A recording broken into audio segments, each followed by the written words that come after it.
interessamento, per il continuo aiuto che ci date, e ringrazio vivamente proprio i suoi collaboratori, le sue collaboratrici, Rosa, eccetera, i membri del comitato della biblioteca, della Rocco, del CAI, e tutti quanti hanno collaborato per la riuscita di questa manifestazione, che fino a 2 giorni fa io non ne sapevo niente, perché sembrava che non venisse neanche organizzata. Invece ieri sera ho visto il manifesto e oggi ho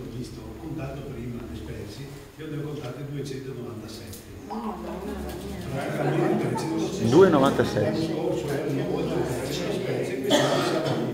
Infatti complimenti a tutti, veramente è una cosa eccezionale. Vi ringraziamo proprio e vi aiutiamo anche per la prossima edizione, la 31esima edizione, perché bisogna tenere conto anche che in primavera organizzate un'altra mostra dei fiori, ma collegate anche ai funghi, pertanto è una cosa eccezionale, una cosa che si ripete da 30 anni, non è semplice continuare a farla, e questo è un segno, come diceva Giorgio, un segno che va avanti nel tempo e anche arriva a questo rapporto di amicizia che c'è con tutti, in particolar modo anche con Paolo Sinistro, perché è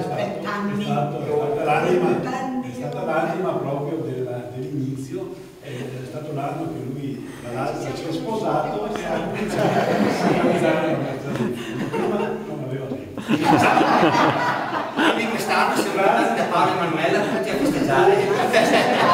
risotto a base di funghi.